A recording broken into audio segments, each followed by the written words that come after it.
안녕하십니까. 대화형 AI 모델을 활용한 효과적인 소프트웨어 개발 방법을 강의할 소프트웨어 학과의 정복문입니다. 만나서 반갑습니다. 자, 첫 번째 1강의 주제는 소프트웨어 개발 준비 및 인공지능과 챗GPT에 대한 내용을 다루도록 하겠습니다.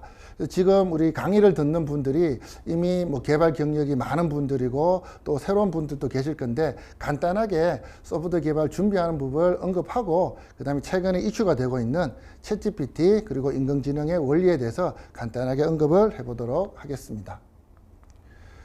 자, 학습 내용은 소프트웨어 개발을 위해 필요한 준비 과정, 이 부분이 이제 소프트웨어 개발 준비 과정이 될 것이고요. 자, 그 다음에 이제 최근 이슈가 되고 있는 인공지능과 챗GPT에 대해서, 죄송합니다.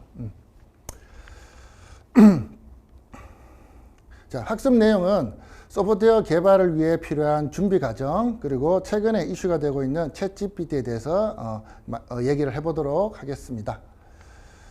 자, 학습 목표는 소프트웨어 개발을 위해 필요한 소프트웨어 기술에 대해서 설명할 수 있고, 소프트웨어 개발을 위한 전반적인 과정을 설명할 수 있고, 그리고 인공지능의 기본적인 원리와 챗GPT에 대해서 설명할 수 있는 것이 이번 강의의 학습 목표가 되겠습니다.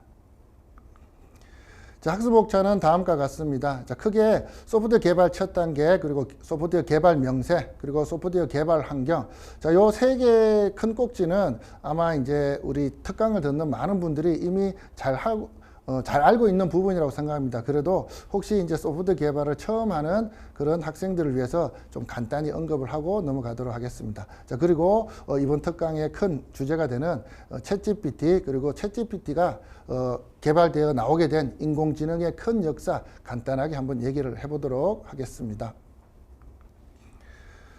자, 소프트웨어 개발의 첫 단계, 이미 개발을 오래 하신 분들은 다 알고 있을 겁니다. 그래서 일단 아이디어를 내야 되고, 또 팀을 만들어야 되고, 그리고 각 팀들이 역할을 분담을 해야 될 겁니다. 그리고 팀들끼리 또 소통이 중요해요. 그래서 저도 오랫동안 개발 일을 해보고 또는 학생들을 가르칠 때 느꼈던 것이, 팀이 만들어졌다가 중간에 소통이 부재로 해서 깨지는 경우가 많더라고요. 그래서 이제 물론 우리가 회사에서 팀을 만들고 한다면 우리가 업무가 강제가 있기 때문에 아마 억지로 할 수 있는 부분이 있을 겁니다. 그런데 자율적으로 모인 팀에서는 이러한 소통이 제대로 되지 않으면 아마 팀이 금방 깨지는 경우를 많이 봤어요. 학생들 같은 경우는.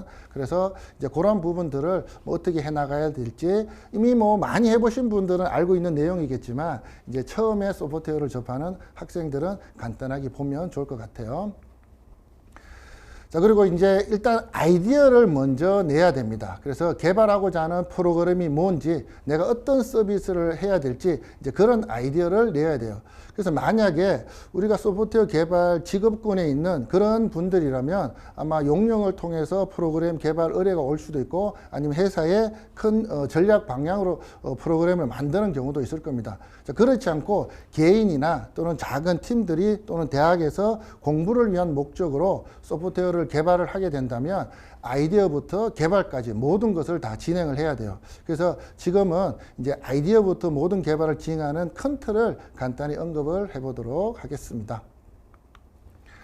자, 일단 이제 프로그램을 분석을 해야 돼요. 자, 내가 만들고자 하는 프로그램이 이제 어디에 나갈지, 어떤 대상을 할지, 이러한 수요 분석, 시작 분석, 타겟층 분석을 해야 됩니다. 자, 물론 학생들 입장에서는 기업처럼 크게 분석을 그렇게 할 여력은 안 되겠지만, 그래도 간단하게 내가 만들고자 하는 프로그램이 어떤 사람들을 위해서 쓰일 것인가, 자, 그러한 것을 먼저 생각을 해야 됩니다. 자, 그 다음에 내가 만들고자 하는 프로그램이 어떤 방법으로 제공될 것인가. 요즘에 많이 쓰고 있는, 많이라기보다는 거의 대부분이 쓰고 있죠. 자, 스마트폰을 이용해서 앱으로 제공할 것인가, 아니면 PC나 태블릿을 통한 웹으로 제공할 것인가, 아니면 우리가 많이 사용하고 있는 어떤 기계에 통한 그런 프로그램을 제공할 것인가, 이러한 것들을 먼저 분석을 해야 될 것이고요. 자, 그 다음에 이 프로그램을 개발하기 위해서 우리가 어떤 시스템을 이용할 것인가, 이러한 것들도 논의가 돼야 될 겁니다. 자, 그래서 간단하게 한번 주제를 잡아봤어요. 자, 이러한 프로그램은 이미 시중에도 많이 나와 있습니다. 나와 있지만, 그래도 이제 간단하게 예를 위해서, 자, 영어 공부를 하려는 사람에게 매일 영어 한 문장씩을 제공하는 그런 프로그램을 만들고 싶다라는 주제를 잡았다고 가정을 해보도록 하겠습니다. 자, 그러면 이러한 아이디어가 나왔으면 일단 프로그램을 개발하는 팀을 이제 구성을 해야겠죠. 자, 이러한 것을 우리가 팀 빌딩이라고 하는데, 팀 빌딩을 하기 위해서는 뭐 개발자, 기획자, 뭐 데이터베이스 관리자, 시스템 관리자 등등의 많은 역할을 분담할 수가 있습니다. 자, 그러한 그것을 모두가 한 사람이 하게 된다. 우리가 그러한 개발자를 이제 풀스택 개발자라고 하는데, 뭐 학생일 때는 내가 간단한 프로그램을 만들기 위해서 이것저것 다 하는 경우가 많아요. 하지만 우리가 기업에서는 규모가 크다 보면 그 모든 것을 한 사람이 할 수 없기 때문에 좀 각각의 전문 영역을 나누게 됩니다. 그래서 여러 명의 역할을 분담하기 위해서 이제 팀을 구성하게 되는데, 우리 학생들도 혼자서 뭐 공부를 한 목적으로는 혼자서 할 수가 있겠죠. 그런데 뭐 나중에 취업을 위해서 또는 팀의 어떤 합의나 이러한 것을 연습하기 위해서는 친구들끼리 모여서 한번 팀을 구성해 보는 것도 좋을 것 같아요. 자, 그래서 팀을 구성하게 된다면 뭐 서버를 담당한다든가 데이터베이스를 담당하다든가 또는 내가 백엔드, 프론트엔드 프로그램을 담당하다든가 이렇게 팀을 구성할 수가 있습니다. 자, 물론 아이디어를 먼저 만들고 그 아이디어를 구현하기 위한 팀을 구성할 수도 있고, 아니면 마음에 맞는 친구들끼리 먼저 모여서 그 다음에 팀을 구성하고 난 다음에 아이디어를 내는 경우도 있습니다. 자, 그것은 뭐 우리 학생 여러분들이 뭐 어떤 방법으로 하든 내가 어떤 주제를 정하고 프로그램을 연습할 때는 뭐 그런 방법으로 진행을 하면 될 것 같습니다. 자, 그리고 이제 팀원들의 역할이 분담이 있어야겠죠. 그래서 각자 자기가 잘할 수 있는 영역, 그리고 업무 영역을 분명히 해야 됩니다. 자, 물론 학생들이 이제 연습 삼아 공부 삼아 프로그램을 만들 때는 마케팅이나 홍보 같은 부분은 없어도 되겠지만, 일반 기업에서는 만들어 놓은 프로그램을 제대로 판매를 하기 위해서는 당연히 마케팅 홍보가 상당히 중요한 부분이 됩니다. 자, 그런데 우리 학교에서 만들 때는 사실 마케팅 홍보는 이제 크게 비중이 조금은 줄어들더라도 그 외에 뭐 서버를 담당하다든가, 그다음에 개발을 담당하다든가, 그리고 서버 중에서도 뭐 운영체제를 담당한다든가, 아니면 운영체제에 이 프로그램이 구현되기 위한 환경을 세팅한다든가, 또는 데이터베이스 DBA의 역할을 한다든가, 그런 서버 담당의 역할을 나눌 수가 있고요. 자, 그 다음에 이제 실제 프로그램 코드를 개발하는 이제 개발 담당으로 나눌 수 있는데, 우리가 사용자의 환경, 그 사용 경험을 그려주는, 요거는 사실 지금은 개발의 영역이기도 하고 좀 디자인의 영역이기도 한데 UI, UX 담당하는 친구들도 있어야 될 겁니다. 자, 그 다음에 프론트 엔드, 즉 사용자가 직접 소통하는 겉에 보이는 모양을 만드는 게 UI, UX 담당이라면, 이제 서버 내에서 프로그램이 돌아가서 프론트엔드로 그렇게 내용을 뽑아주는 그런 백엔드 담당하는 그런 팀원들도 구분을 해야겠죠. 자, 이렇게 업무의 영역을 분명히 해서 이제 역할을 나누게 된다면 이제 팀 빌딩이 제대로 되었다고 할 수가 있습니다. 자, 그리고 이제 팀원들이 만들어졌고, 그 다음에 각 팀원들의 이제 역할이 주어졌다면 이제 그 소통이 매우 중요하게 돼요. 그래서 일단은 뭐 아이디어가 먼저 만들어졌던, 아니면 계속 개발하면서 새로운 아이디어가 추가되던, 우리가 이 아이디어에 대한 팀원들 간의 소통이 매우 중요하게 됩니다. 자, 그리고 각각이 만들고자 하는 그 개발 흐름에 서로 팀원들끼리 동의가 있어야 되고, 사실 우리 학생들이 팀을 꾸려서 많이 깨지는 경우가 일단 역할에 대한 이제 이해가 조금 부족하다든가, 아니면 자기가 해야 될 역할을 조금 소홀히 한다든가, 그런 경우에 있어서 많이 깨지는 경우를 많이 봤습니다. 학생들 팀 빌딩을 할 때도. 자, 그래서 그런 개발 아이디어나 개발 흐름에 대한 팀원들의 소통 동의가 상당히 중요하게 될 거고요. 그 다음에 각자 자기가 맡은 역할에 대한 이해가 중요하게 될 겁니다. 그래서 역할의 이해가 있어야 내가 할 역할, 그리고 다른 사람이 할 역할을 분명히 구분을 할 수가 있습니다. 자, 그리고 중요한 게, 우리가 똑같은 학교에서 똑같은 교수님한테 수업을 들어도 서로 다르게 용어를 이해하는 경우가 있습니다. 그래서 이제 그러한 부분들을 좀 통일을 해줘야 되고요. 그리고 저도 이제 한국에서 프로그램을 배우면서 뭐 SQL, 그럼 저는 이제 SQL이라고 발음을 했는데, 제가 잠깐 이제 외국에 나가서 일을 했던 적이 있습니다. 그 개발자들하고 얘기할 때는 시컬 하는 거예요. 그래서 처음에는 속으로 얘네들이 무슨 얘기를 하나 싶었습니다. 근데 그게 제가 알고 있는 SQL을 그쪽에서 시컬이라고 하더라고요. 그래서 처음에 이제 용어에 대한 보통 프로그래밍 용어가 대부분이 영어로 되어 있잖아요. 그러니까 그 영어를 어떻게 발음할 것이냐, 또는 대부분 용어가 축약된 단어, 요약된 단어이기 때문에 거기에 대한 발음이나 이러한 것들도 학생들끼리 조금 소통을 하면 좋을 것 같아요. 그래서 일단 우리가 공부를 할 때 기본적으로 책으로 많이 공부를 합니다. 최근에는 뭐 유튜브나 뭐 동영상 강의로 많이 공부해서 발음을 직접 듣지만 예전에 책으로 볼 때는 이 글자가 발음을 어떻게 해야 될지 사실 그 구체적으로 배웠던 적이 잘 없는 것 같아요. 물론 이제 제가 공부할 때는 조금 옛날이긴 한데 그래서 그러한 용어를 어떻게 발음하느냐 이런 것도 팀원들끼리 통일을 해보는 게 좋을 것 같습니다. 자, 그리고 또 중요한 거는 팀원들끼리 항상 지속적으로 개발이 끝날 때까지 계속 적극적으로 참여하는 게 중요하고 그리고 당연히 그 팀을 이끄는 팀 리더의 역할이 중요하다고 할 수가 있습니다. 자, 이런 것들을 모두 그냥 제가 이제 소통이라고 했는데 팀이 깨지는 경우는 일이 힘들어서라기보다는 대부분 이제 소통의 부재로 팀이 이제 깨지는 경우가 많더라고요. 그래서 혹시나 이제 공부를 하는 목적 또는 정말 회사에서 어떤 프로젝트를 하는 목적이 됐든 항상 팀원들 간의 소통이 중요하다. 그렇게 생각을 해주시면 좋을 것 같아요. 자, 그 다음에 이제 아이디어 설계자와 개발자의 사이의 소통도 중요하게 됩니다.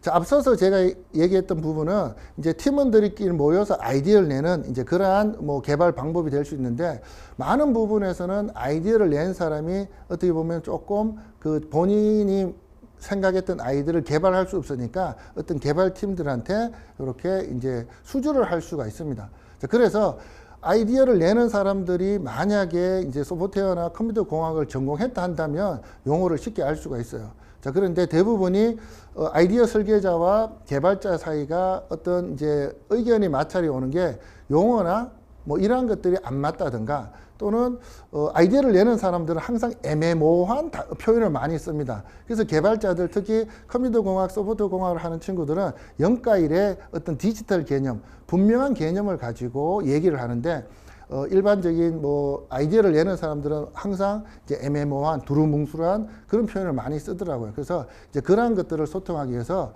항상 의미가 분명한 그러한 언어 단어를 사용하는 것이 좋다. 자, 그리고 내가 하는 말이 상대방이 당연히 이해하겠지라고 생각을 하면 안 됩니다. 그래서 상대방이 이해했는지 또는 이해한 것을 다시 한번 확인하고 그리고 앞서 얘기했던 것처럼 용어가 정확하게 통일이 되어야 내가 했던 얘기 또는 아이디어 설계자가 했던 얘기가 정확하게 소통이 이해가 될 수가 있습니다. 그래서 우리가 인터넷에 떠돌아다니는 이제 재밌는 인터넷 밈을 보면 아이디어 내는 사람이 어떤 생각한 구조, 그 다음 개발자가 개발한 구조, 그 다음 디자이너가 UX를 만드는 구조가 다 완전히 엉뚱한. 그래서 어떻게 보면 말을 그리려고 했는데 머리는 말인데 몸통은 뭐 다른 동물이고 꼬리도 없고 다리가 3개고 이러한 프로그램이 만들어진다라는 이제 그러한 인터넷 재밌는 유머 우리가 보통 짤이라고 그러죠. 그런 짤도 있는 것 같습니다. 그래서 항상 내가 한 말이 상대방이 이해했다라고 전제하에 얘기하지 말고 상대방이 내가 의도한 것을 정확히 이해했는지 항상 확인을 하면서 소통을 하게 된다면 프로그램이 만들어질 때 조금 더 시행착오가 줄어들 것 같아요. 그리고 말로 전달하기보다는 문서로 전달하는 것이 중요합니다. 그래서 말은 그냥 말을 한 사람도 내가 무슨 말 했는지 까먹을 수가 있어요. 그래서 항상 빠르게 급하게 얘기할 때는 말로 하고 전화로 소통하겠지만 그 전화로 한 것을 다시 한번 문서로 정리해서 달라 하는 것이 상당히 중요합니다. 제가 예전에 이제 프로그램 개발자로 일을 할 때 프리랜서로도 일을 했고 이제 회사 소속으로도 일을 했었는데 항상 이제 프로그램 개발을 수주하는 쪽에서 말로서 연락을 합니다. 왜냐하면 본인도 어떻게 이게 분명하게 얘기해야 될지 모르거든요. 그래서 두루뭉술하게 말로 합니다. 그 말로 하면 개발자가 알아서 이해하겠지라는 의미로 그렇게 하는데 저는 항상 그랬어요. 무슨 말인지 알겠고 그것을 문서로 다시 한번 정리해 달라. 자, 그렇게 얘기를 하면 어떤 분들은 짜증을 냅니다. 내 말로 다 했는데 왜 이해를 못해? 라는 식으로. 근데 그거는 말은 분명히 달라질 수가 있기 때문에 항상 개발을 할 때는 말로 의견이 나눈 것을 문서화시키는 것이 중요하다. 그렇게 볼 수가 있고 만약에 이게 학생들끼리 그냥 프로젝트성으로 하는 것은 뭐 괜찮아요. 근데 만약 이게 큰 돈이 오고 가는 프로젝트다. 그러면 그 말 한마디와 계약 관계 하나 때문에 아주 큰 어떤 손실이 올 수도 있기 때문에 항상 문서화시키는 것이 중요하다고 생각을 하고 있습니다. 자, 그리고 이제 소프트웨어 개발 명세에 대해서 한번 얘기를 해보도록 할게요. 자, 여기에서는 뭐 소프트웨어 제공 방법, 그리고 소프트웨어 세부 명세에 대해서 얘기를 해보도록 하겠습니다. 자, 이제 소프트웨어 제공 방법을 제가 뭐 정의한 것은 이것을 어떤 방법으로 소비자에게 줄 것인가. 자, 요것을 얘기하는 겁니다. 그래서 앞서 자, 영어 공부를 하려는 사람에게 매일 영어 한 문장씩 제공하는 프로그램을 만든다라고 주제를 잡았어요. 자, 그럼 이것을 어떻게 소비자에게 제공할 것인가? 그 제공하는 방법을 매일 한 문장씩 메일로 영어 문장을 보내자. 자, 이렇게 우리가 주제를 잡을 수가 있습니다. 자, 그러면 그 주제를 잡고 그런 방법으로 소비자에게 나의 서비스를 제공하기 위해서는 어떤 기능들이 필요한가, 이러한 것들을 좀 나열할 수가 있죠. 자, 아주 간단하게 나열한 겁니다. 이거는 뭐 이 내용으로 뭐 6개의 어떤 기능으로 모든 걸 대변할 수는 없고 아주 큰 것만 간단하게 얘기한 거예요. 그래서 일단 메일로 보내기 위해서는 회원 가입을 받아야 될 것이고, 그 회원 가입을 그냥 아이디가 아니라 이메일로 받는다면 바로 이메일로 우리가 원하는 서비스를 제공할 수가 있겠죠. 자, 그리고 메일을 보내기 위해서는 당연히 메일 서버가 필요할 거고요. 자, 영어를 한 문장씩 보내기 위해서는 영어 문장 데이터베이스가 있어야 될 겁니다. 자, 그리고 그냥 모든 영어를 무조건 회원한테 보내는 것이 아니라 그 회원의 수준에 따라서 영어 문장을 보내줘야겠죠. 자, 그럼 회원 수준을 파악하는 그런 어떤 기능도 있어야 될 것이고, 그 수준에 따라서 영어 문장 선택하는 알고리즘도 존재해야 될 겁니다. 자, 그리고 어떤 뭐 회원이 영어를 듣고 또 답을 잘했다. 그래서 이 답이 단계가 올라가는 그 수준을 파악하기 위한 그런 피드백도 필요할 수도 있겠고요. 자, 그래서 그런 회원의 수준을 계산할 백엔드 프로그램, 우리가 앞서 얘기했던 뒷부분에서 서버 단에서 돌아가는 이제 그러한 프로그램도 필요할 겁니다. 자, 이러한 것들을 우리가 어떤 방법으로 프로그램 서비스를 제공할 거냐에 따라서 우리가 개발해야 될 것이 다 달라지게 되는 거예요. 자, 그러한 것들을 뭐 간단하게 보면, 또 이제 똑같은 주제를 그냥 단순히 웹사이트에서 제공하고 싶다. 자, 그럼 웹사이트에서 제공하는 거니까 그 사용자가 그냥 웹사이트 로그인을 하면 제공이 될 수가 있겠죠. 자, 그러면 이메일이 필요할 수도 있고 필요하지 않을 수도 있습니다. 하지만 최근에는 뭐 이메일은 사실은 필수로 다 가입할 때 쓰게 되고, 그렇지 않아도 웹사이트에 접속했을 때 서비스를 제공한다 그러면 회원 가입할 때 단순 아이디로도 회원 가입 있게 할 수가 있을 겁니다. 자, 그래서 내가 어떤 방법으로 제공하느냐에 따라서 그 기능들이 다 달라지게 되는 거예요. 그래서 지금처럼 뭐 웹사이트에서 바로 제공한다 그러면 회원 가입하고, 그 다음에 당연히 앞서 봤던 것처럼 영어 문장에 대한 툴이 있어야 될 것이고, 회원 수준을 파악해야 될 것이고, 그 파악에 따른 문장을 선택해야 될 것이고, 선택된 것을 회원들한테 보여주는, 그리고 웹사이트니까 우리가 사용자 사용하기 편하게 UX, UI도 개발을 해야 될 겁니다. 자, 그리고 그 사용자가 웹사이트에서 내가 어떤 동작을 했을 때 그 동작을 서버랑 소통할 동적 기능을 담당할 백엔드 프로그램 당연히 필요할 거고요. 그래서 어떤 방법으로 제공할 거냐에 따라서 개발해야 될 영역이 조금씩 달라지게 됩니다. 자, 그러한 것을 파악하기 위해서 우리가 제공 방법을 팀원들끼리 모여서 논의를 해야 되는 거죠. 자, 그 다음에 이제 앱의 푸시 기능을 이용해서 서비스를 제공한다. 우리 최근에는 뭐 앞서도 잠깐 언급했지만 거의 뭐 100% 뭐 아주 어린 친구들 빼고는 거의 스마트폰을 가지고 있어요. 그래서 그 스마트폰의 앱의 푸시 기능을 이용해서 매일매일 우리가 그 영어 문장, 그 사람의 수준에 맞는, 사용자의 수준에 맞는 영어 문장을 하나씩 푸시를 해준다면 사용자도 편하게 될 겁니다. 그렇다면 그런 기능을 하기 위해서는 일단 앱을 만들어야 돼요. 그래서 사용자가 앱을 설치를 하면 그 외 나머지 내부적으로 돌아가는 것은 앞에서 언급했던 것과 크게 다르지가 않습니다. 자, 영어 문장이 들어가 있는 데이터베이스, 회원 수준 파악하는 거, 점수 획득하는 방법, 그 다음에 사용자의 스마트폰으로 우리가 영어 문장을 보내기 위한 푸시 기능, 자, 그 다음에 앱의 UI, UX 기능이 있어야 될 거고, 앞서 언급했던 것처럼 이런 동적 기능을 담당할 백엔드 프로그램도 필요하게 될 겁니다. 자, 그래서 많은 부분이 중복되고 우리가 사용자가 어떤 방법으로 제공하느냐에 따라서 앱이냐, 웹이냐, 또 이메일이냐 이런 거에 따라서 조금 프론트엔드 쪽에서 달라지고, 그 외에 서버 쪽에서 해야 될 거는 대동소이하게 될 거예요. 그래서 우리가 어떤 프로그램을 개발할 때 어떤 방법으로 제공할 거냐에 따라서 개발하는 그 내용이나 방법이 조금씩 다 달라지게 될 겁니다. 자, 앞서서 일단 앱으로 제공하는 이제 그러한 것을 우리가 이제 팀원들이 결정을 했어요. 그러면 이제 앱으로 내가 영어 문장을 제공하는 프로그램을 만들자라고 팀이 이제 결정을 내렸으면 이제 거기에 대한 서버에 대한 세부 명세서를 만들어야 될 겁니다. 그래서 앱에서 제공하자는 모든 기능, 그리고 그 기능에 따른 UI, 유저 인터페이스를 상세히 작성을 해야 돼요. 지금 화면에 보이는 것은 파워포인트로 얼기설기 이렇게 간단하게 했는데 뭐 상세히 적으라 해놓고 뭐 이렇게 너무 대충 적은 거 아니냐. 이게 모양은 좀 웃어 보일지 모르지만 이러한 것들을 페이지별로 다 그려놓으면 그게 이제 우리가 세부 명세서가 되는 겁니다. 그리고 그 UI에서 어떤 버튼을 눌렀을 때 어떤 기능이 되고 어떤 화면으로 넘어가고 이러한 것들을 모두 만들어 둬야 돼요. 자, 물론 처음에 만들었던 것이 프로그램을 개발하다 보면 조금씩은 계속 바뀔 수는 있습니다. 그래도 처음에 큰 틀을 잡아놓고 가야 이후에 개발 속도나 개발의 어떤 오류나 이러한 것들을 줄일 수가 있어요. 그래서 이러한 것들을 실제 프로그램 개발 들어가기 전에 이렇게 세부 명세서를 상세히 만들어 두는 게 팀원들한테 개발 기간을 단축시킬 수 있는 그런 조건이 될 수가 있습니다. 그래서 요거는 뭐 텍스트로 글을 써도 되고 이미지를 붙여도 되고 구조도 등등을 그려서 만들 수도 있고요. 자, 누가 봐도 내가 프로그램을 잘 모르는 사람 또는 개발자가 아니더라도 그 문서를 보면 아, 이거는 어떤 기능을 하는구나 알 수 있을 정도로 상세히 만드는 것이 좋습니다. 그리고 그 문서만 주면 우리 팀원이 아니더라도 그 세부 명세서만 보고도 다른 개발자가 보고도 그를 만들 수 있도록 그렇게 세부 명세서는 분명히 내용이 분명하게 돼야 될 것 같습니다.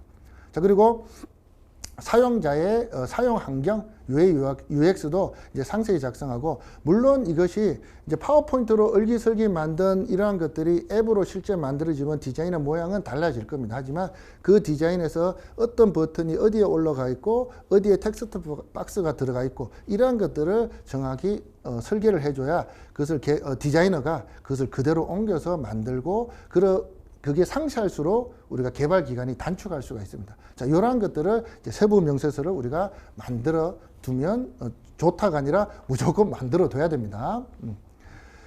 자, 그러면 이제 소프트웨어 개발 환경을 한번 보도록 할게요. 일단은 이제 서버가 존재를 해야 됩니다. 우리가 스마트폰 앱에서 자체적으로 돌아가는 이제 그런 앱도 있지만 방금처럼 어떤 서버에서 무언가를 제공한다면 당연히 서버 시스템이 있어야 돼요. 자, 그래서 우리가 앞서 얘기했듯이 영어 공부를 하려는 사람에게 매일 영어 한 문장씩 제공하는 이제 그런 프로그램을 우리가 앱으로 만들고 싶다. 그럼 앱의 푸시 기능을 이용해서 사용자는 매일매일 푸시가 되는 것으로 우리가 클릭해서 영어 문장을 공부할 수 있는 이제 그런 기능을 제공해야 되기 때문에 우리가 앱을 설치해야 되는 그런 부분이 있습니다. 그래서 우리가 뭐 스마트폰의 종류나 운영체제 종류나 앱의 종류가 다양하지만 그래도 전 세계를 그 양분하고 있는 이제 안드로이드 폰, 그 다음에 iOS 폰 두 개로 나눈다면 우리가 앱을 설치하기 위해서는 구글 플레이 또는 앱스토어에 우리가 만든 앱을 등록을 해야 돼요. 자, 이제 그러한 것들을 고려해야 될 거고, 그다음에 이제 서버 시스템이라는 것은 이 앱이 돌아가기 위해서 보조하는 그런 부분이죠. 그래서 영어 문장이 들어가 있는 데이터베이스 서버에 존재할 거고, 그다음에 회원 수준에 따른 영어 문장을 선택하는 알고리즘 서버 측에서 동작할 겁니다. 자, 당연히 회원 수준을 파악하기 위한 점수 획득 방법도 서버 측에서 돌아갈 것이고, 그 다음에 이 회원에 따라서 수준에 맞는 영어 문장을 각각의 스마트폰 앱으로 푸시를 하기 위해서 푸시 기능도 서버에 존재하게 될 겁니다. 그리고 앱의 UI, UX는 개인 앱에 존재하기 때문에 이건 앱 또는 클라이언트라고 표현을 할 수가 있고요. 그 다음에 동적 기능을 담당한 백엔드 프로그램 서버에 존재할 겁니다. 지금 써놓다 보니까 서버 쪽 내용이 상당히 많아 보이는데 앱 UI, UX 개발이라고 되어 있는 요것만 또 세분화 시키면 그것도 또 상당히 또 업무가 많아져. 그래서 보면, 뭐 서버 쪽 할 일이 더 많나? 그건 아니고 제가 리스트를 하다 보니까 서버 쪽이 조금 많아 보이는데 앱 자체에 들어가는 기능, 그리고 거기에서 서버로 소통하기 위한 기능, 이런 것도 사실은 상당히 복잡하고 많아진다. 그래서 요거는 좀 서버 내용이 조금 많아 보이긴 한데 앱 자체에서도 상당히 많은 기능들이 필요하다라고 생각하시면 될 것 같습니다. 자, 그리고 이제 앱에서 필요한 정보 및 계산을 하는 그런 역할이 이제 서버 쪽에 있어야겠죠. 그래서 운영체제, 서버의 기반이 되는 운영체제 당연히 있어야 하는데 이 운영체제를 뭐 윈도우 서버로 할 건가, 리눅스 서버로 할 건가, 뭐 유닉스 서버로 할 건가 이런 걸 설정을 해야 될 거고요. 자, 그 다음에 데이터를 저장하는 데이터베이스를 선택을 해야 될 겁니다. 자, 그래서 윈도우즈 서버를 쓴다면 뭐 윈도우즈 서버에 특화된 MS SQL 서버 시스템을 쓸 수가 있고 그 외에 뭐 리눅스나 윈도우 양쪽에 쓸 수 있는 오라클, MySQL, 마리아DB, 포스트그리, 뭐 몽고DB 같은 NoSQL 뭐 이러한 것들을 우리가 선택해서 이제 데이터베이스를 만들어야 될 것이고요.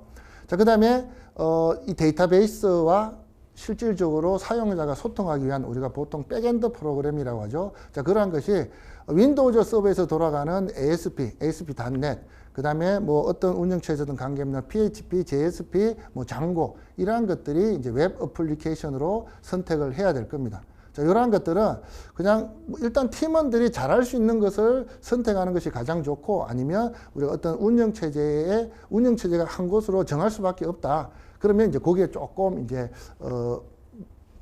뭐라고 해야 되나? 이제 운영체제에 맞게끔 이제 그렇게 언어를 선택할 수가 있습니다. 자, 그리고 이러한 웹 어플리케이션 언어가 동작하기 위해서 당연히 웹 서버가 필요할 건데, 이제 윈도우즈 서버에서는 IIS가 돌 수가 있고, 그 외에 뭐 아파치나 뭐 엔진엑스, 뭐 톰캣 같은 것들은 이제 어떤 운영체제에서 돌 수가 있습니다. 그래서 이러한 것들을 우리가 서버 시스템을 어떤 걸로 할 것이냐, 그리고 팀원들이 서버를 담당하는 팀원이 어떤 쪽으로 조금 더 능숙하냐, 이러한 것들을 통해서 논의 끝에 이런 서버 시스템을 설정을 해야 될 것입니다. 자, 그래서 서버 시스템을 어떻게 조합하느냐, 내가 윈도우즈를 내가 주로 썼다. 그럼 윈도우즈 서버에다가 IIS 웹 서버를 두고, 그 다음에 데이터베이스는 MS SQL 쓰고, 그러면 MS SQL과 IIS를 쓰니까 우리가 ASP.NET을 웹 어플리케이션 언어로 쓰자. 뭐 이렇게 설정할 수가 있는 거죠. 그래서 뭐 알다시피 이제 윈도우즈는 유료 운영 체제입니다. 그리고 거기에 들어가는 각종 프로그램도 유료가 많아요. 근데 우리가 학생들 입장에서는 조금 돈이 없다, 이걸 유료 라이센스를 쓸 수가 없다, 그러면 무료 버전으로 갈 수가 있겠죠. 그러면 리눅스 운영 체제에 엔진엑스라는 웹 서버를 두고 마리아DB. 자, 마리아DB는 대부분 알 겁니다. 자, MySQL이 오라클로 넘어가면서 이제 그 MySQL 개발자들이 새로 나와서 개발한 MySQL하고 거의 쌍둥이격 되는 게 마리아DB예요. 그래서 마리아DB를 쓰고 웹 어플리케이션 언어는 뭐 PHP를 쓴다. 이런 식으로 조합하는데, 자, 이것은 당연히 이제 팀원들이 이 부분을 담당할 사람들이 어떤 것이 더 좋냐에 따라서 조합을 해 나가면 될 것 같습니다. 자, 그리고 내가 만약에 정부 사업을 하고 싶다. 그러면 정부 사업에서는 또 그 관련된 보안 문제 때문에 뭐 어떤 스프링 프레임워크 이런 걸 쓰게 돼요. 자, 그러면 거기에 맞춰서 우리 나중에 정부 사업을 많이 하고 싶다. 그러면 그쪽으로 연습을 해보는 것도 괜찮을 것 같고.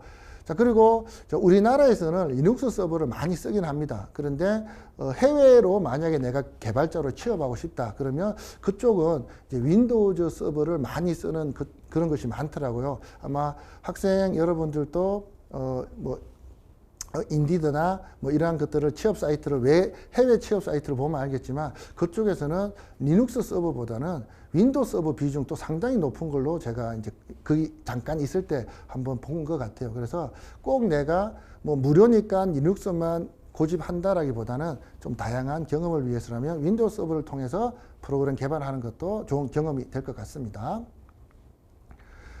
자, 그리고 이제 이 서버를 내가 구축을 했으면 우리 친구들끼리 모여서 프로그램을 개발할 때는 내 PC 하나에 그냥 뭐 각종 이제 서버 시스템을 설정해도 되는데, 그게 아니라 분산되어 있거나 팀원들이 분산되어 있거나 또는 뭐 실질적으로 내가 대용량 서비스를 하고 싶다. 자, 그럴 때는 우리가 이 서버를 내 개인 PC가 아니라 실제 상용으로 할 수 있는 그런 곳으로 둬야겠죠. 그래서 그러한 물리적 서버를 두는 이제 그것을 우리가 IDC 데이터 센터라고 하는데, 이러한 데이터 센터에도 예전에는 각각의 물리적 서버를 두고 임대를 하고 임대를 해서 사용하는 이제 그런 부분들이 있었습니다. 근데 요즘에는 이제 물리적 서버를 임대하는 것이 아니라 우리가 클라우드 서버를 임대해서 사용하는 경우가 많아요. 그래서 이제 아마존 웹 서비스 AWS, 이제 구글 클라우드 컴퓨팅, 그 다음에 마이크로소프트의 애저, 그 다음에 좀 중소기업이긴 한데 뭐 벌추라, 디지털 오션, 뭐 린노드 이러한 것들이 클라우드 서버를 제공합니다. 그래서 내가 저 사이트에 가입을 하고 그냥 클릭 몇 번이면 내가 원하는 서버가 생성이 돼요. 그래서 앞에 얘기했던 윈도우를 설치하냐, 리눅스를 설치하냐, 어떠한 웹 서버를 설치하냐, 이러한 고민들을 그냥 저러한 클라우드 서버를 제공하는 그런 회사에서는 클릭 몇 번만으로 원하는 시스템을 구축할 수가 있습니다. 그래서 최근은 이제 물리적 서버를 사용하는 큰 대기업들도 클라우드로 많이 이제 옮겨가는 추세가 돼요. 왜냐하면 이 서버를 관리하는 주체가 내가 될 것이냐 아니면 클라우드 서버 회사가 될 것이냐기 때문에 개발 입장에서는 개발 앱에서만 충실하고 서버는 신경 쓰기 싫다 그럴 때는 이제 클라우드 회사로 모든 서버 시스템을 옮겨서 서비스를 하는 경우가 많습니다. 자, 그리고 또 이제 해외에서는 아마존 웹 서비스, 애저, MS 애저 같은 요 사용자 경험이 개발자나 또는 서버 관리의 이력에도 상당히 좀 비중이 있더라고요. 그래서 혹시나 해외 취업을 고민하는 분들은 이렇게 AWS나 애저 같은 클라우드 시스템을 공부하고 또 그게 관련된 자격증도 따보는 것도 괜찮을 것 같아요. 자, 그리고 이제 소프트웨어 개발을 내가 어떤 앱으로 앱의 종류, 우리가 운영체제의 종류가 되겠죠. 스마트 앱 종류를 크게 두 개라면 안드로이드 폰, 이제 아이폰 이렇게 이제 구분할 수가 있는데 어떠한 폰을 타겟으로 할 거냐에 따라서 개발하는 언어가 달라지게 됩니다. 자, 그래서 안드로이드 계열은 뭐 자바 언어를 주로 사용했는데 이제 그게 오라클의 라이선스 문제 때문에 조금 지금은 이제 안드로이드 폰의 언어가 뭐 다른 걸로 조금 바뀌어가는 추세고요. 자, 그리고 거기에 따른 개발 툴도 좀 달라집니다. 그래서 안드로이드 계열은 뭐 안드로이드 스튜디오나 이클립스, 뭐 비주얼 스튜디오 등 상당히 많은 툴들이 있고요.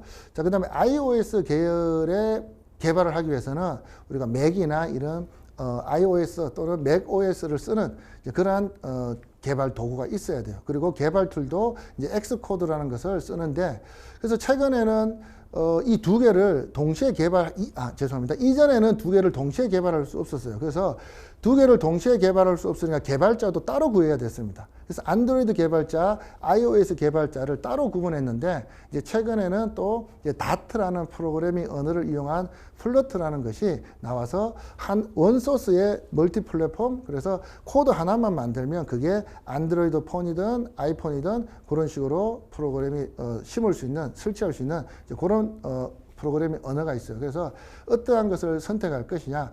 나는 안드로이드가 좋아. 나는 iOS가 좋아.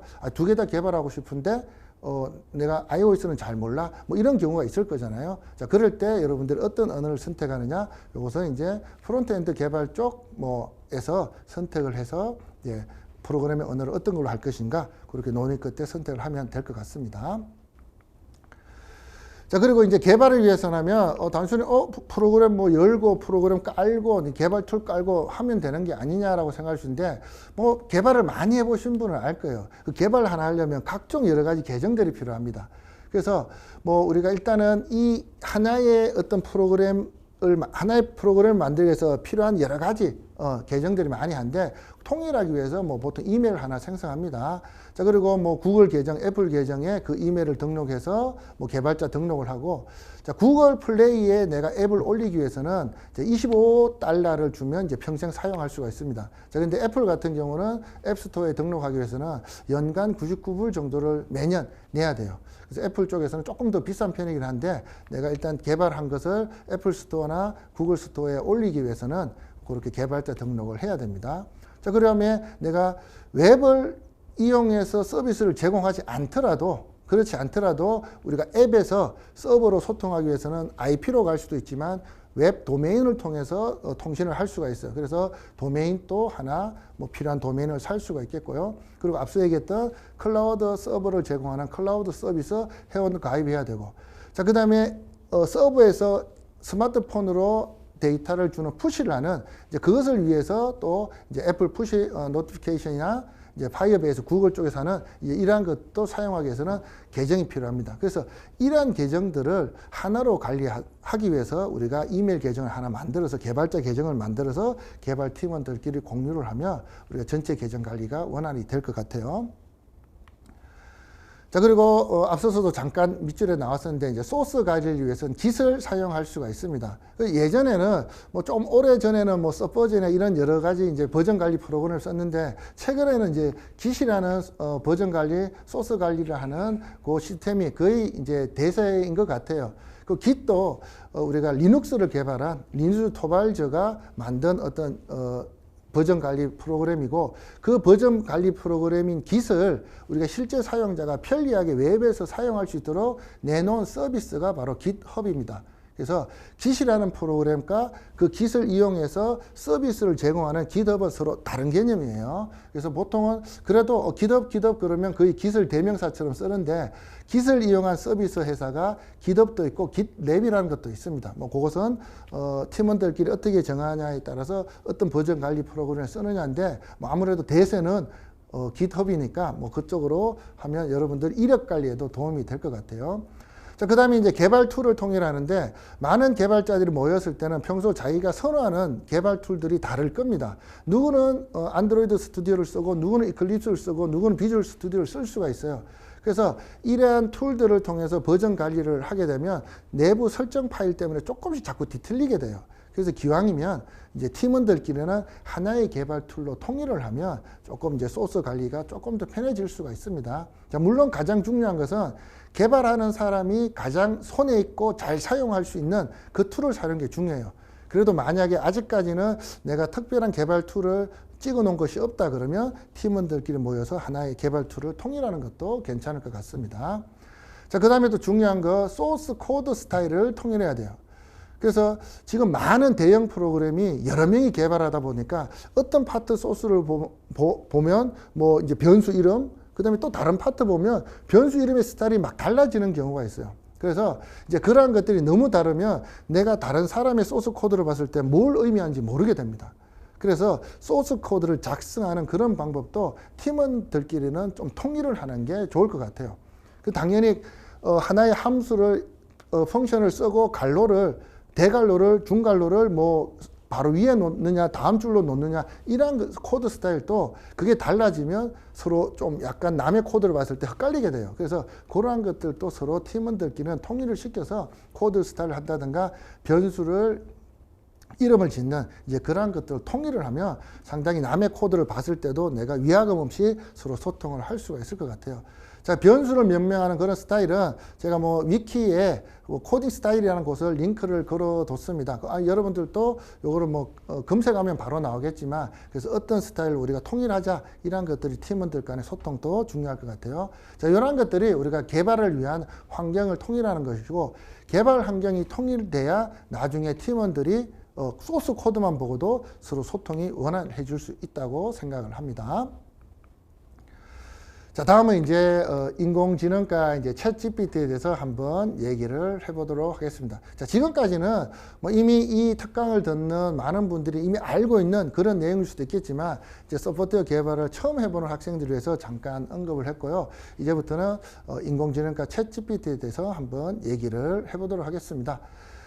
자, 인공지능 이란 것이 뭐 이미 많은 사람들이 알고 있을 거예요. 영화나 뭐 드라마 이런 데서 공상과학 영화에서 이미 많이 나왔기 때문에 우리가 인공지능이 어떤 것이다라는 것은 조금 익숙할 겁니다. 그리고 그러한 인공지능 기술의 하나로서 우리가 챗 GPT라는 기술이 작년 말에 나와서 상당히 현재 이슈가 되고 있어요.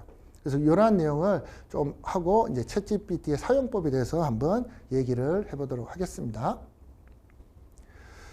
자, 인공지능은 우리가 공상과학 영화, 미래에 나오는 영화에 보면 뭐 로봇이 움직인다든가 어떤 대형 인공지능에 의해서 어떤 시스템이 관리된다든가 이런 걸 보니까 아주 미래 기술 아니면 최근의 기술, 현대 기술이라고 생각하기 쉬운데 사실 인공지능 기술은 컴퓨터 산업의 초창기 때부터 언급되었고 발전되어 온 그런 기술입니다. 최근의 기술이 아니라는 거죠. 그래서 우리가 소프트웨어 공학 또는 컴퓨터 공학을 배운 분들은 다 우리 컴퓨터 개론할 때 컴퓨터 초창기 1940년대 애니악 이런 컴퓨터 초창기 모델이 있죠. 자, 그때 집체만한 컴퓨터의 성능도 별로 되지 않는 이제 그런 컴퓨터 시절에 이미 인공지능 개념은 나오고 있었다는 거예요. 그래서 이제 컴퓨터 발전의 초창기에 이미 이 인공지능인 것이 개념과 기술이 개발이 되고 있었습니다. 자, 그리고 이제 1950년대에 이제 우리의 두뇌를 모방한 그런 인공신경 뉴런인 퍼셉트론이라는 것이 나오게 됩니다. 자, 우리 중고등학교 때 생물 시간에 조금 열심히 한 학생분들이라면 아시겠지만 우리가 뉴런이라는 두뇌에 있는 그래서 그 뉴런과 뉴런이 전기적 신호에 의해서 뭐 소포체, 소보솜 저도 정확히 기억은 안 나는데 그러한 어떤 화학 물질이 이동되면서 자극이 이동돼가는 그런 두뇌의 뉴런의 그러한 메커니즘을 우리가 이용해서 컴퓨터 기술에 적용시켜서 퍼셉트론이라는 것을 만들었어요. 그래서 어떠한 우리가 자극이 오면 우리가 그러죠. 누군가가 이렇게 꼬집을 때 안 아프면 아무 소리 안 하다가 아픈 순간 아 하고 소리 지르잖아요. 그 아파서 아 하고 소리 지르는 그것을 우리가 임계점이라고 합니다. 그래서 그것을 구분해서 임계점을 넘으면 1, 넘지 않으면 0이라고 구분하는 이제 이러한 이제 퍼셉트론을 가지고 컴퓨터 논리가 발전되기 시작하는 거죠. 자, 그래서 결국은 이거는 우리 여러분들 잘 알겠지만 데이터 구조 논리회로 보면 다 0과 1을 가지고 우리가 그 결과를 내는 거잖아요. 그래서 0과 1을 결과를 출력하는 그러한 논리 구조에서 이제 다양한 논리식이 나오게 됩니다. 그런데 이래 보니까 AND 조합, 1과 1은 1이네. OR 조합, 1과 0은 1이네. 이런 AND OR 조합이 있는데 우리가 exclusive OR이라는 그러한 조합이 논리식이 나오게 됩니다. 자, 이것은 우리 1이 홀수일 때 또는 뭐 1이 1과 다른 우리가 두 개의 디짓이 서로 다른 값일 때 이것은 1로 결과가 나오고 그렇지 않을 때는 0이다 라는 뭐 이러한 어떤 exclusive OR 이론이 있습니다. 그렇게 되니까 그것을 우리가 2차원 그래프에 그려놓고 0과 1을 구분하기 위해서 선을 그어보니까 안 되려는 거죠. 지금 여기 이제 오른쪽 그림에 제 몸에 조금 가리긴 했는데, 자, 여기 오른쪽 밑에 보면 AND 조합과 OR 조합 같은 경우는 우리가 선을 그어서 그 1과 0을 구분할 수가 있어요. 그런데 exclusive OR 같은 경우는 우리가 1과 0이 서로 대각선으로 존재하기 때문에 얘가 선을 그어서 이 두 개를 구분할 수가 없습니다. 그러니까 이걸로 가지고는 우리가 퍼셉트론 이론 가지고는 이 선형 구조를 완전히 대변할 수가 없다. 그래서 인공지능이 붐이 올라오다가 침체기가 되는 경우가 생깁니다. 자, 그래서 이제 물론 이러한 것들이 이제 1940년대, 50년대 쭉 오다가 계속 부흥했다가 침체됐다가 부흥했다가 침체됐다가 퍼지 이론이 나왔다가 온톨로지 이론이 나왔다가 하면서 조금씩 계속 발전되어 오고 있었어요. 자, 그러다가 이제 2000년도에 이제 심층신경망이라는 그런 이론이 나오면서 딥러닝 기술이 이제 실용화 가능성이 제시가 됩니다. 자, 그리고 2010년도에 아마 인공지능 공부를 조금 해보신 분들은 CNN이라는 용어가 많이 나온 것을 알 수 있을 거예요. 그래서 합성 곱신경망이라는 딥CN이라는 이런 성능이 개선되고, 그 다음에 이러한 것들을 토대로 2016년도에 아마 그것을 본 분들도 있을 거예요. 자, 이세돌과 알파고가 바둑 대결을 합니다. 자, 그래서 이세돌이 한 판을 이겼어요. 그리고 나머지 네 판을 졌는데, 그리고 그 이세돌이 이긴 그 한 판이 아마 인류가 컴퓨터 인공지능을 이긴 처음이자 마지막이 될 것 같아요. 그래서 이후에 알파고의 성능도 상당히 높아졌기 때문에 지금은 인간이 인공지능을 바둑으로 이길 수는 없을 것 같습니다. 자, 아무튼 그 큰 이벤트를 통해서 많은 대중들한테 인공지능 이런 거야 라는 것이 이제 대중적인 인식으로 들어오게 된 거죠. 자, 그리고 2017년도에 구글에서는 트랜스포머라는 인공신경망 모델을 발표하게 됩니다. 자, 트랜스포머는 문장이 있으면 그 문장 속 단어와 단어의 순차 데이터의 관계를 추적해서 맥락과 의미를 학습하는 그러한 신경망 모델입니다. 자, 이전에 우리가 인공신경망 모델 같은 경우는 순차적으로 데이터를 저장하고 그 순차적인 내용들을 계속 이어갔는데, 자, 트랜스포머 같은 경우는 단어와 단어 문장 속에서 서로 맥락을 파악한다는 거죠. 그래서 이것이 상당히 이슈가 되어서 이후에 이 트랜스포머 이론을 가지고 계속 개발되어서 나온 것이 우리가 최근 이슈가 되고 있는 바로 GPT라는 그런 모델이 됩니다. 자, 그래서 딥러닝을 이제 또 간단히 보면 앞서서 퍼셉트론은 자, 입력값이 있으면 출력값이 바로 나오게 돼요. 자, 그런데 그게 0과 1, 00부터 갑시다. 00, 01, 10, 11의 조합에서 각각이 AND 조합이냐 OR 조합이냐를 구분할 수가 있는데, 앞서 얘기했듯이 exclusive OR은 답이 나올 수가 없어요. 자, 그래서 그러면 바로 답을 내지 말고 중간에 층을 하나 더 두자. 그래서 입력을 하면 바로 출력을 하는 것이 아니라 중간에 무언가를 한 번 더 가공을 하자라는 것이 중간에 들어가는 층. 근데 그 층은 우리가 볼 수가 없어요. 자, 볼 수가 없던 것은 개념적인 겁니다. 우리가 자판기에서 돈을 넣으면 입력입니다. 콜라가 나오면 출력이에요. 안에서 무언가가 이루어지는 건 우리가 볼 수가 없습니다. 그래서 보이지 않다라고 해서 그것을 보이지 않는 언닉층이라고 부릅니다. 그래서 이러한 언닉층을 둠으로 인해서 퍼셉트론에서 해결하지 못한 것을 해결할 수가 있었어요. 자, 그리고 이 언닉층이 하나가 있을 때는 다층 퍼셉트론, 그 다음에 이 언닉층이 2개 이상으로 들어가면 다층 푸세트론 이렇게 할 수가 없으니까 이름을 다르게 부르자. 그래서 나온 이름이 바로 딥러닝이라는 이름이 됩니다. 자, 그러면 아마 이제 딥러닝이라는 얘기는 많은 이 특강을 붙는 많은 학생들을 이미 다 알고 있기 때문에 딥러닝 하면 하고 이해를 할 수 있는데 딥러닝이라는 용어가 이러한 과정에서 생겼다라고 보시면 될 것 같아요. 자, 딥러닝의 이제 학습 목적은 말 그대로 얘도 뭐 복잡해 보이지만 결국은 0이냐 1이냐를 구분해내는 겁니다. 그래서 1을 넣었어요. 1과 0을 넣었을 때 안에서 어떠한 조합이 오든 결과가 1이 되냐 0이 되냐는 것을 정확하게 구분을 해내는 것이 바로 딥러닝의 학습 목적이 되는 거예요. 자, 왼쪽에 이제 강아지와 고양이가 있는 그림이 있습니다. 자, 그래서 어떤 고양이의 특징, 강아지의 특징이 있으면 이 2개의 특징을 선을 그어서 나눌 수가 있어요. 자, 근데 새로운 강아지가 왔습니다. 그 강아지의 위치가 2차 방정식 선에서 2차 면에서 좀 다른 위치예요.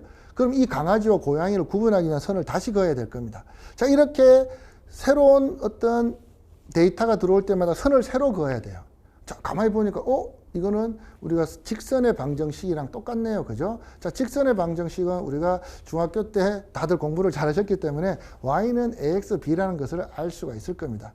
자, x는 기울기가 되고 그 다음에 죄송합니다. x는 데이터가 되고 a는 기울기, 그다음 b는 우리가 절편이라고 하는데, 자, 요것을 우리가 인공지능 이론에 접목을 시키면 a는 기울기를 우리가 가중치, b 절편을 우리가 편량 또는 인계치라고 이렇게 줄 수가 있어요. 그래서 결국은 우리가 딥러닝이라는 것은 어떤 데이터가 들어왔을 때 그 데이터를 계속적으로 분석해서 결과가 1을 낼 거냐 0을 낼 것이냐를 구분하기 위한 그 y는 ax 플러스 b라는 이 방정식을 완성시키기 위한 학습 과정이 되는 겁니다. 그래서 이러한 방법 학습을 통해서 첫 번째 그림 같은 경우는 고양이와 강아지가 한 마리니까 이제 선을 이렇게 그었죠. 그럼 당연히 A 값과 B 값이 다를 겁니다. 강아지가 데이터가 새로 들어왔어요. 2개를 구분하기 위해서 선을 새로 그으면 당연히 A 값과 B 값이 달라지게 될 겁니다. 자, 이러한 것을 계속 보정해 나가는 과정, 자, 이것이 바로 인공지능의 학습 과정이 되는 겁니다. 자, 이런 방법 학습을 통해서 결국은 y는 ax 플러스 b라는 이 가장 단순한 1차 방정식의 가중치값, 즉 a, 그 다음에 인계치값 b를 계속 보정해 나가는 과정, 자, 이것을 딥러닝이라고 생각을 하시면 될 것 같아요. 자, 물론 인공지능의 어떤 큰 학문에서는 상당히 복잡한 내용이 들어가지만 그냥 개념적으로 본다면 이렇게 정리를 하시면 될 것 같습니다. 자, 그리고 이제 딥러닝의 학습 방법은 이제 크게 3가지로 구분되는데 지도학습, 비지도학습, 강화학습이 있습니다. 자, 지도학습은 우리가 지도 그런 뜻이 아니라 우리가 교수님이 학생들을 지도한다. 그런 의미로 보시면 돼요. 그래서 이건 뭐냐면 답이 있습니다. 답이 있고, 자, 네가 공부한 것은 이게 답이야라고 알려주는 게 바로 지도학습이 되는 거예요.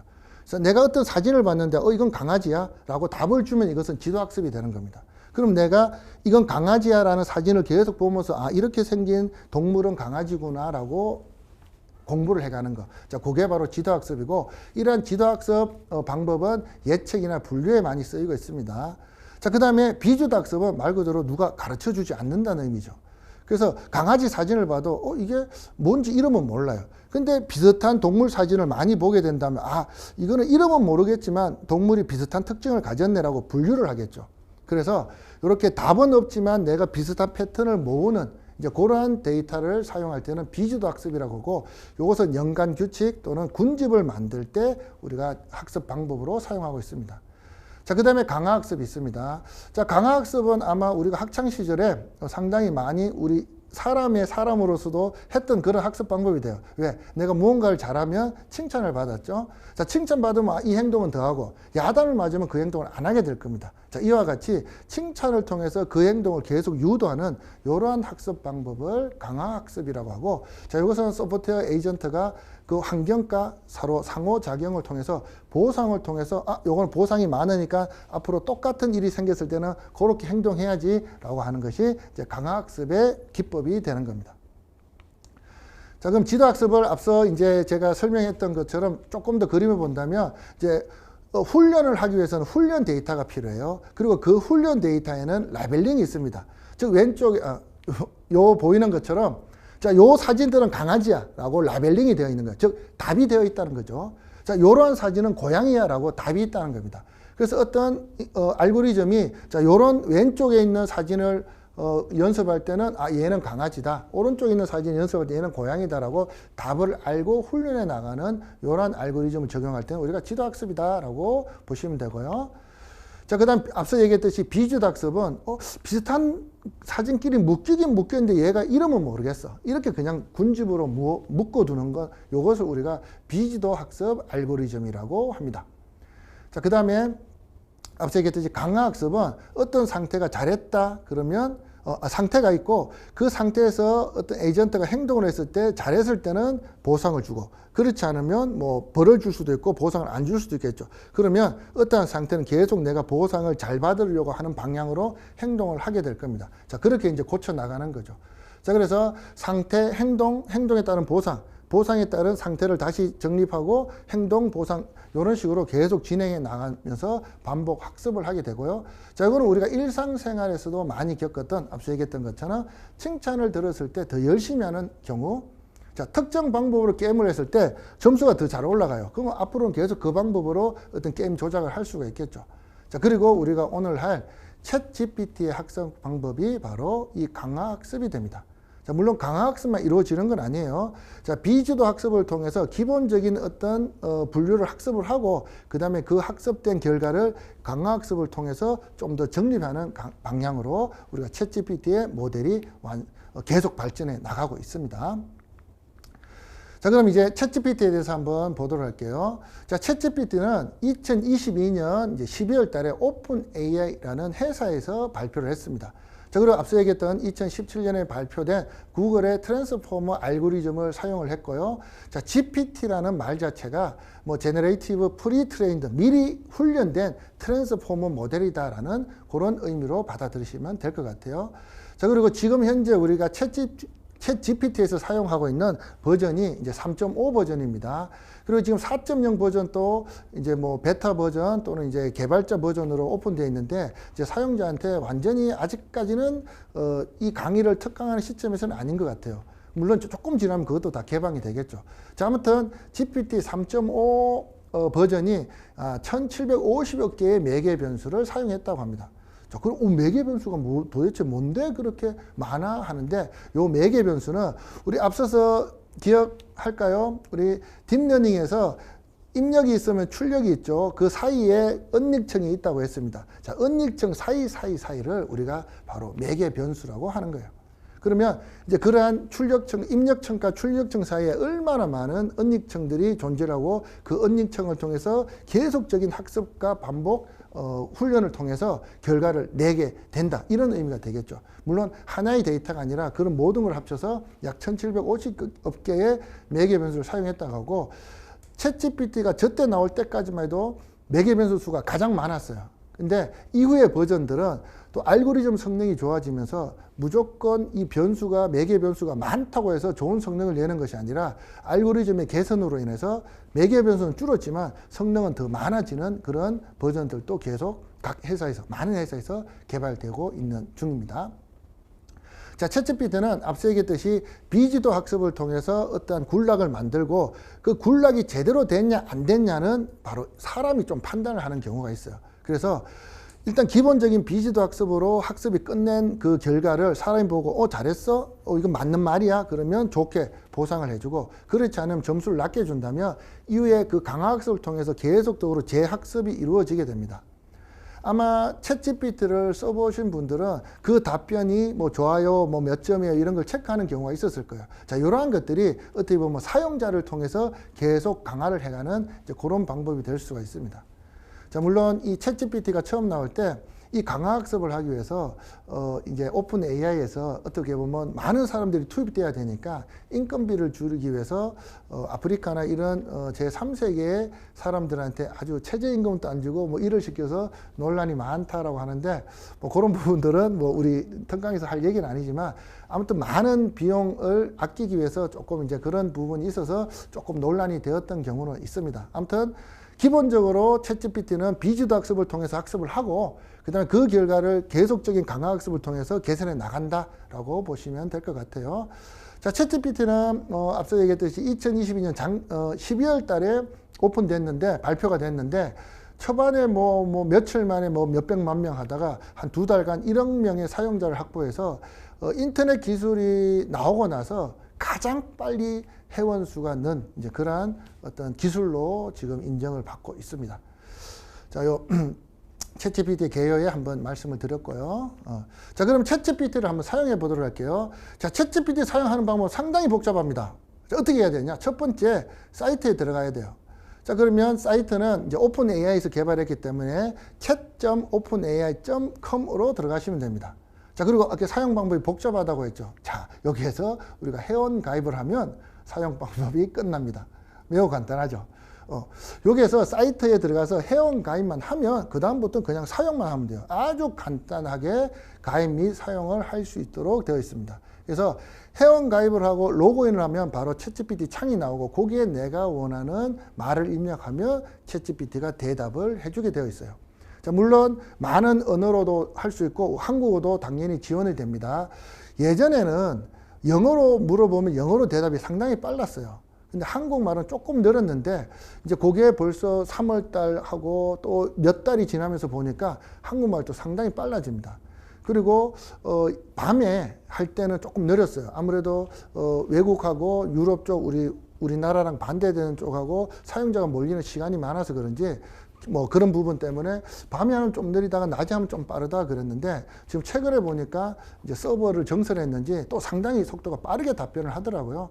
자, 뭐 다들 아시다시피 챗GPT의 이제 그 가장 큰 주주는 마이크로소프트입니다. 그래서 마이크로소프트가 이제 가장 큰 주주로서 이 챗GPT의 기능을 자사의 이제 웹브라우저 이런 곳에 많이 집어넣고 또 그것을 서비스로 활용을 하고 있어요. 그래서 아무튼 많은 투자를 통해서 서버 정설이 계속 이루어지고 있나 봅니다. 그래서 한 달 전에, 2달 전에 했던 것보다 지금이 조금 더 빨라지고 있는 것 같아요. 물론 특강을 지금 찍는 시점하고 이 특강을 보고 연습하는 시점하고는 좀 다를 수 있는데 아마 그때는 조금 더 속도가 더 빨라지지 않을까 생각을 하고 있습니다. 자, 챗GPT를 사용하기 위해서는 그냥 로그인하고 질문만 하면 돼요. 자, 우리가 일반적인 검색을 하기 위해서는 검색 사이트에 들어가죠. 자, 뭐 특정 검색 사이트를 얘기하면 뭐 그럴 수 있지만 그래도 전 세계적으로 가장 많이 쓰는 구글을 언급하겠습니다.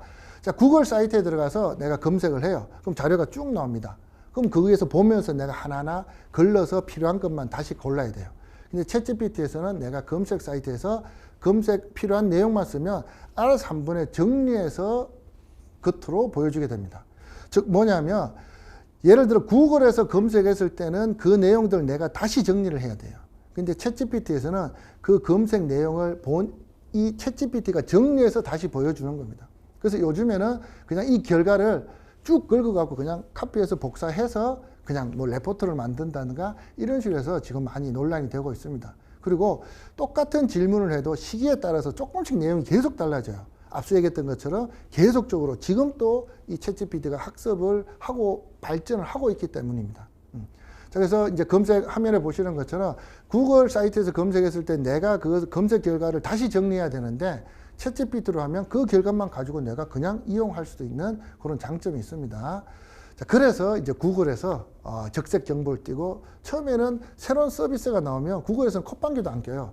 그런데 챗GPT의 기능을 보고 깜짝 놀라서 적색 정보를 내리고 우리도 빨리빨리 이런 챗GPT 같은 그런 인공지능 봇을 만들자 해서 구글에서도 새로운 서비스를 내놓게 됩니다.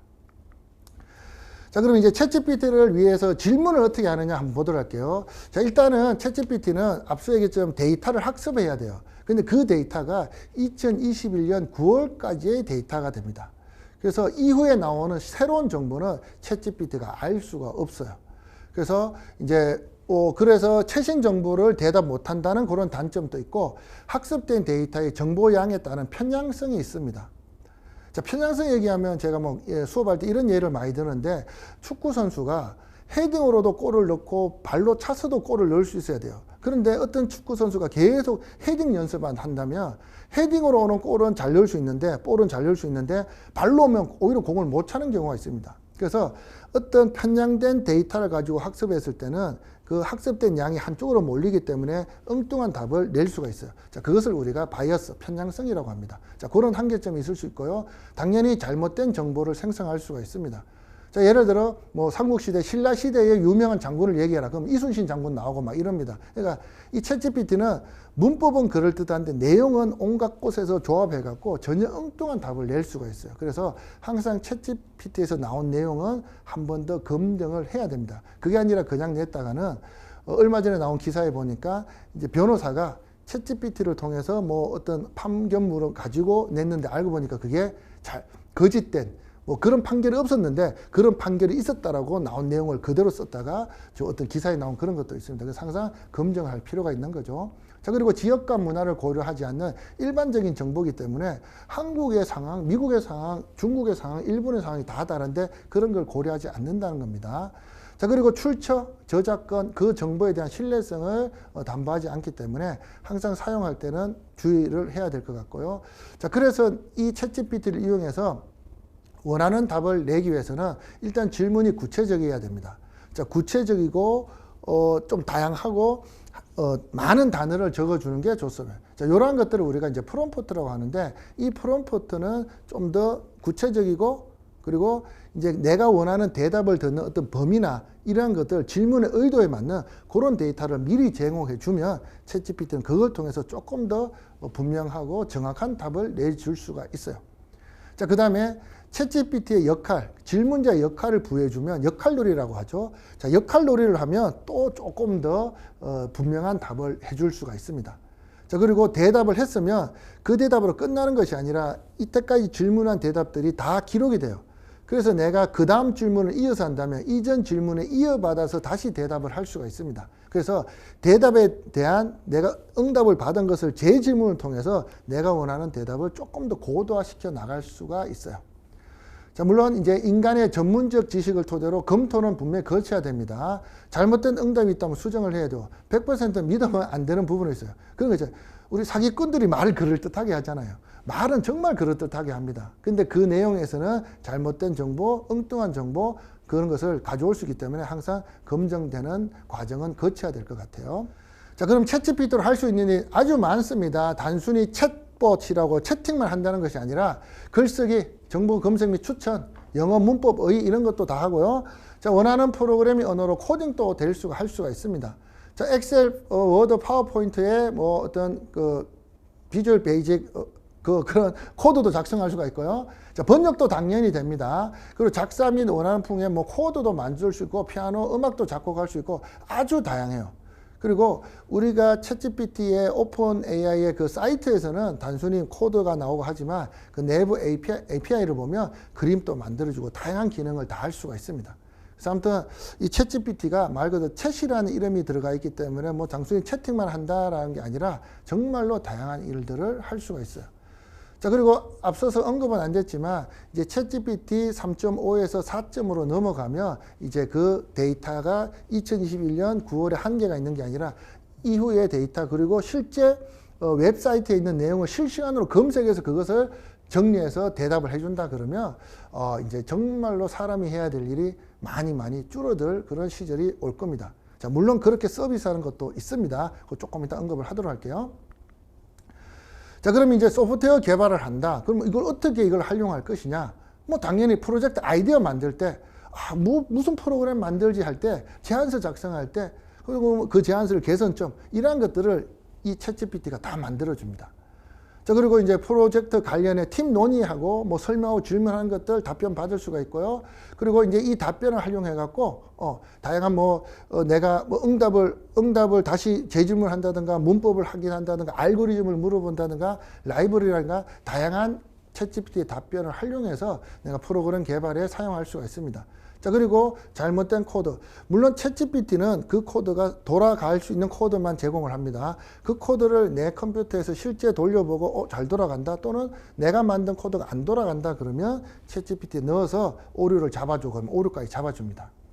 이제 이걸 이용하면 프로그램 만드는 일도 상당히 수월해졌어요. 그런데 제가 얼마 전에 기사를 보니까 소프트웨어 개발자 이런 전공자들이 설 자리를 잃는다 뭐 이런 또 우려되는 그런 게 있던데 사실 뭐 제가 생각했을 때 그렇지는 않을 것 같아요. 그래서 소프트웨어 기술이 발전되면 그 발전된 기술로 인해서 소프트웨어 개발자보다 일반 소프트웨어를 전공하지 않는 일반 사람들도 프로그램을 개발할 수 있습니다. 자, 그렇게 되면 소프트웨어 개발자의 일자리가 줄어드느냐? 그런 얘기들이 한 20년, 30년부터 나온 것 같아요. 근데 뭐 챗GPT가 소프트웨어 개발자 일자리를 완전히 줄이지는 않고 오히려 좀 시장의 변화를 다른 쪽으로 옮겨가지 않을까 생각을 하고, 앞서 얘기했듯이 이 챗GPT가 만들어 놓은 그 소프트웨어 코드가 100% 정확한 건 아니에요. 그리고 내가 만들고자 하는 전체 프로젝트에 모든 게 다 맞아 떨어지는 것도 아닙니다. 그렇기 때문에 그냥 소프트웨어를 하나도 모르는 사람이 챗GPT를 이용해서 간단한 프로그램 만들 수는 있어요. 하지만 고도화된 프로그램은 그래도 소프트웨어 전공을 한 사람이어만 만들 수 있지 않을까, 그런 생각을 하게 됩니다. 자, 앞서 얘기했듯이 뭐 프로젝트 제안서 작성을 해서 제가 글씨가 작아서 좀 안 보이는데, 예를 들어 영어 공부를 하려는 사람에게 매일 영어 한 문장씩 제공하는 그 프로그램에 대한 제안서를 작성해줘 하니까 쭈루룩 작성해 줍니다. 자, 그럼 이러한 것들 조금 정리해 갖고 이제 우리가 이런 프로그램 만들겠다 할 수가 있겠죠. 자, 그 다음에 이제 파이썬 프로그램 뭐 간단하게 뭐 한국에서 만 나이를 계산하는 파이썬 프로그램을 만들어주면 쭉 만들어줍니다. 그리고 요것들 실제 우리가 파이썬 인터프리트에 넣어서 실행을 시키면 실제 동작을 해요. 그래서 이러한 것들이 우리가 프로그램을 만들 수가 있겠고요. 자, 그 다음에 이제 구글이라는 웹브라우저에서 다양한 확장 기능이 있습니다. 지금은 우리가 chat.openai.com에서 내가 타이핑을 통해서 이제 대답을 얻어내는데, 자, 이런 확장 기능을 이용하면 말을 통해서 그 말을 이해해서 그 말을 적어주면 그걸 다시 응답을 내어주고 있습니다. 그리고 요걸 이용하면 만약에 요거를 영어 버전으로 바꾼다 그러면 개인이 영어 연습하는데도 사용할 수 있는 그런 확장이 있어요. 자, 이거 토크 투 챗GPT라는 건데, 뭐 요거는 지금 제가 찾은 건 이건데 아마 크롬의 확장 기능에 많은 걸 찾다 보면 더 많은 것들이 있을 수도 있습니다. 자, 그거는 우리 공부하는 분들이 많이 다양한 서치를 통해서 찾아보면 좋을 것 같아요. 자, 그리고 이러한 챗GPT를 이제 업무에 어떻게 활용하느냐? 일단은 챗GPT를 100% 신뢰해서는 안 됩니다. 앞서 얘기했듯이 변호사가 챗GPT에서 만든 판결문서를 가지고 했다가 큰일 나는 그 경우가 있습니다. 그래서 요거는 우리가 사용자의 지식에 보조 역할을 좀 하는 것이 아직까지는 좋지 않느냐. 그래서 문서 작성의 시간을 훨씬 줄여주죠. 내가 고민해서 내가 제안서를 쓰는 것보다 쭉 만들어주는 제안서를 조금 내가 정리하면 되니까 조금 문서 작성 시간을 줄일 수도 있고, 자, 그리고 획기적이고 아주 창의적인 응답을 기대하기보다는 좀 대량의 정보를 요약하는 수준으로 지금은 활용을 할 수가 있을 것 같아요. 그래서 앞서 얘기했듯이 챗GPT가 얘기하는 것을 전적으로 신뢰를 하다 보면 엉뚱한 데서 문제가 생길 수 있습니다. 항상 전문가 사람의 어떤 검토가 있어야 될 것 같아요. 자, 그리고 이제 디지털 리터시가 된 사람에게 맞춤형 업무 및 학습이 적용이 가능하다. 즉 디지털 리터시는 우리가 디지털 기계를 잘 이해하고 읽고 쓰고 하는 그런 능력을 얘기하죠. 그래서 우리가 이 챗GPT를 잘 활용하면 뭐 음악 작곡을 하는 사람 앞서 봤듯이 뭐 음악 작곡도 가능하니까 영어 연습을 한다든가 아니면 뭐 새로운 뭐 봇을 만든다든가 그런 식으로 응용을 할 수가 있을 것 같아요. 자, 하지만 이제 챗GPT는 일단은 하나의 회사에서 제공하는 하나의 서비스입니다. 그래서 다수의 사용자와 공동으로 사용하기 때문에 내가 현재 사용하고 있는 이 업무 환경에는 딱 맞지는 않아요. 그래서 그것을 하려면 API를 이용해서 나만의 프로그램을 새로 구축을 해야 됩니다. 그거는 이제 API를 이용하면 충분히 가능하고요. 자, 그리고 챗GPT가 하루 유지 비용이 제가 이 강의 자료를 만들 때 하루 뭐 7억 원 이상 뭐 대형 AI 시스템을 하기 위해서는 뭐 약 한 뭐 1,000억 원 이상이 든다 뭐 이런 얘기를 본 것 같은데 지금은 아마 하루 유지 비용이 더 들 수도 있습니다. 자, 그리고 사용자 수에 따른 속도가 자꾸 떨어지는 걸 경험했는데 앞서 또 설명했듯이 또 어제 해보고 오늘 해보니까 또 속도가 빠르더라고요. 그래서 요거는 뭐 서버가 마이크로소프트에서 얼마나 지원을 많이 하느냐에 따라서 서버가 많이 늘면 그만큼 속도도 빨라지고 뭐 요거는 가끔 가다 속도가 떨어지는 뭐 그런 경우도 있다. 사용자가 워낙 많으니까 그럴 수밖에 없고 그렇기 때문에 그만큼 하루 서버 유지비가 상당히 들고 있습니다. 자, 이러한 것들이 아마 챗GPT를 제가 걱정하는 건 아니지만 유료 버전 그다음에 그 챗GPT가 마이크로소프트의 빙으로 접목되면서 어떤 수익 모델을 찾지 않을까 그런 생각을 하고 있습니다. 자, 그리고 이제 챗GPT에 유사한 국내외 생성형 AI를 본다면 앞서 봤듯이 오픈 AI 챗GPT가 있고요. 마이크로소프트의 빙이 있고 이제 구글의 바드라는 또 서비스가 있습니다. 자, 중국의 바이두의 어니버, 우리나라의 네이버의 뭐 서치 GPT, 뭐 하이퍼 클로바 이러한 것들이 이제 국내에서 생성형 AI로 하고 이미 오픈됐거나 오픈 준비 중인 이제 그러한 유사한 서비스들이 있고요. 자, 그러면 요 세 개를 한번 비교해 보도록 하겠습니다. 챗GPT와 마이크로소프트의 빙, 그다음 구글 바드 세 개를 비교해 보니까 일단 제주도 3박 4일 여행에 대해 계획을 짜줘 하니까 세 개 다 비슷한 계획을 짜줍니다. 근데 제가 뭐 결론적으로 얘기하면 아무래도 아직까지는 챗GPT에서 나온 대화가 훨씬 좀 부드럽고 우리가 인간 이해하기 좋은 그런 문법으로 되어 있는 것 같아요.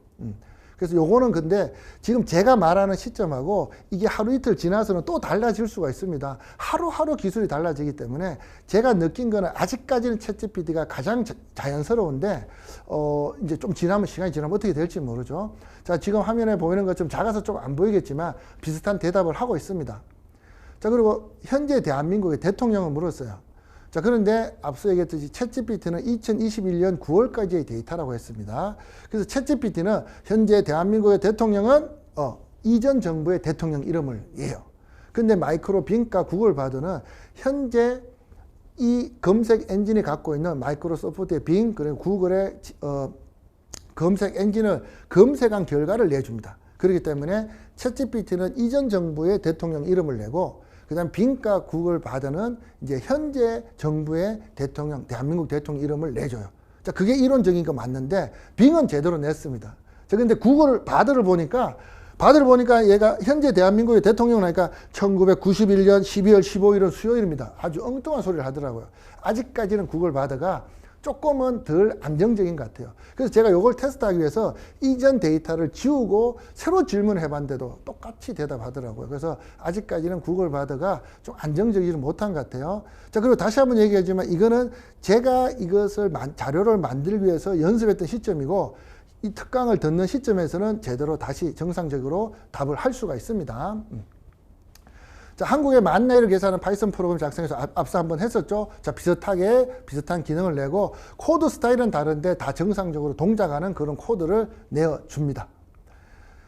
자, 그럼 정리를 한번 해보도록 할게요. 자, 앞서서 이제 소프트웨어 개발을 위한 준비 단계에서는 뭐 팀이 구성되고 아이디어를 만들고 소프트웨어 세부 명세를 만들고 자, 그리고 개발에 필요한 프로그래밍 언어를 선택하고 그 다음에 이제 팀원들끼리 개발 환경을 통일해서 이제 그렇게 개발하는데 서비스를 개발하는 것은 내가 내 컴퓨터에서 로컬만 개발하지 않습니다. 요즘에는 항상 네트워크가 들어가고 제3의 서드바디 프로그램을 이용해야 되기 때문에 각종 다양한 프로그램을 위해서 우리가 다양한 계정이 필요하고 이제 그러한 계정을 통일시킬 하나의 계정을 이용하면 팀원들끼리 사용하기 좋다.